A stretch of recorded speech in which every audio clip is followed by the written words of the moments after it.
Hi, this is Matt from tracyandmatt.co.uk, and here I have my new Amazon Kindle DX, which arrived yesterday thanks to our friends over at Amazon.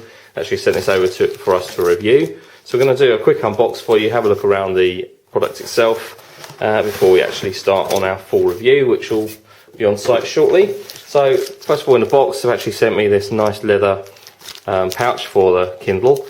It smells fantastic actually. If you like the smell of new products and new things, this certainly smells good. So it is proper leather and quite good quality there. So just move that to one side for a second. Kindle itself comes in this brown box, which in itself doesn't weigh an awful lot. And what we have to do is simply peel this open, like so. And then inside the Kindle itself, which is sitting right on top, packaged slightly differently here in the UK than it has been in the US, because in the US it was kind of this sort of double box thing, and perhaps too much packaging really, so it's been sort of pared down slightly for the UK. So Kindle itself right on top there, as you can see, and we're just going to come back to in a second, just going to see what else is in the box. We have a cable, which is it's a small charging cable, so this being a US charging cable, as you can see there. So we have a US 2-pin plug and a USB cable, but we can actually just discard that part and we can charge and sync over USB there. So we have a micro USB connector on the other end and a length of cable, so that we can use, but we can't obviously use that portion, but that is tiny as a USB charger. Then we have just a straightforward manual. It looks like everything seems to be recycled packaging. The box is pretty straightforward and obviously brown, nothing too exciting about it. I'm assuming that they probably all ship this way because you're buying them online, so they don't need to actually be in a retail sort of package as such. As you're getting started, tells us what all the parts are, which we'll look at anyway, and getting around and getting registered, buying your first book and additional information. So that's all there, and all your warranty information and everything else on the inside. So that's pretty straightforward. So let's move all those bits out of the way. So let's look at the Kindle itself. Well, immediate impression of it is that it's quite large, but it's also extremely light. It doesn't feel like it weighs very much at all. I expected it to be rather heavier. According to the spec, it's 540 grams, so not bad. It's all obviously covered in this plastic, which we'll just peel off so you can see what that's all about. And then obviously on display here it tells us how to get started. So it says slide and release the power switch above. Oh no, it's just refreshing, that's cool. So the display has actually gone off. So what immediately on first impressions looked like a sticker on the screen is actually the screen itself, rather than actually being a sticker on the screen telling you what to do, as actually displayed. Now the thing, because it's an e-ink display, it doesn't actually need any power to display the image. So once it actually puts the image on the screen, the unit itself can actually power off, and that just sort of lasts on there. That's pretty impressive the way e-ink works. 9.7 inch display, which is 1200 pixels high by 824 wide, so reasonably high res. Obviously black and white display, 16 shades of grey effectively, and but that is obviously starting up there, as you can see. Looking around, we have a series of buttons on the right hand side. So we have a home button, previous page, next page, menu back, and a little sort of joysticky type thing there in the middle, like a little joggery type joystick. Then we have a little QWERTY keyboard, obviously spacebar, and else very small, so we can do text entry on filling forms in and registering and that sort of stuff. So that's quite cool. On top, we've obviously seen the power button already, but we also do have a 3.5mm headphone jack so that we can plug in headphones. There is a built-in speaker as well, so actually if you do want to, if there is anything that actually is audible, it actually does come out through a little loudspeaker. There is also a built-in accelerometer, as you can see when I actually rotating the display and I'm moving it around.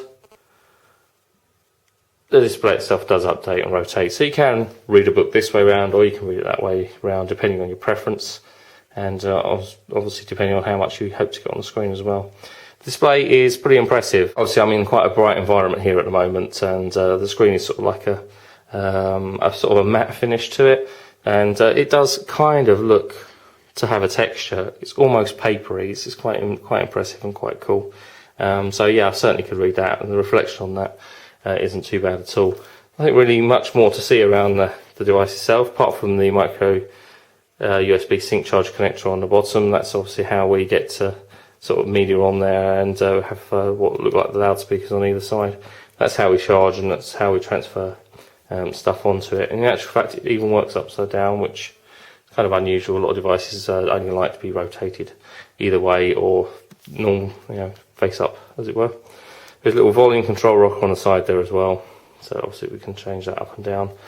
Nothing really to see on the back. In terms of weight and everything else, as I say, 540 grams. It's certainly no heavier than, I would say, an average paperback book, and you can certainly sit there and actually read it that way round.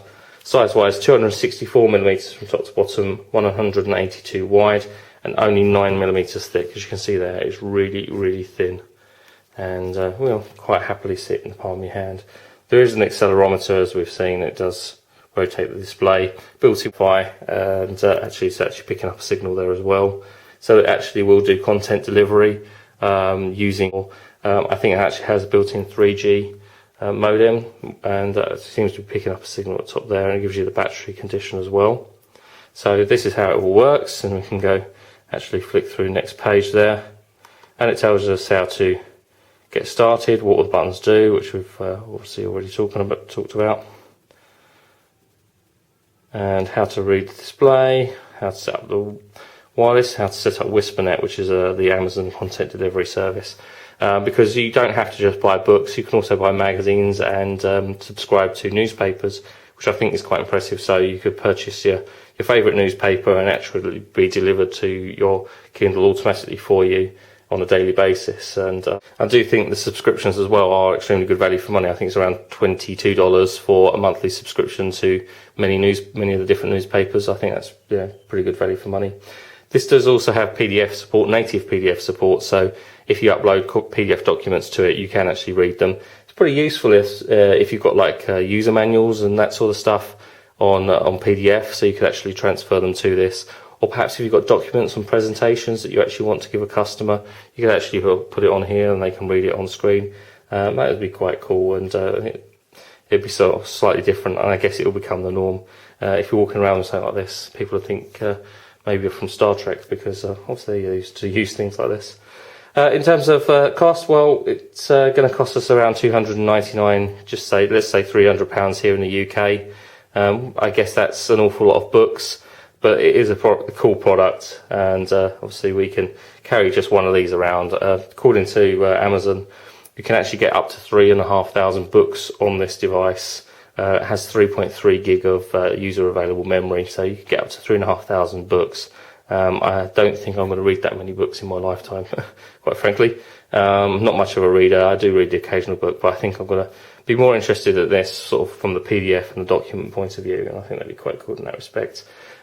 In terms of battery life, I've been told that we can expect up to 2 weeks of use from one battery charge, which again is pretty impressive, down to the way the display also works, because as I say, it sort of once you actually turn the device off, it will actually retain what's on the display as well, so it doesn't actually require any battery power to display the screen. The OS is a Linux based operating system, but you don't really need to get sort of exposed to that, so that's pretty cool anyway. So that is the Amazon Kindle DX. We're going to do a review for you over the next couple of weeks. The review will be on tracyandmatt.co.uk. As soon as we've actually finished it, we're going to download some books and play around with it a little from the point of view of PDFs and documents and that sort of thing.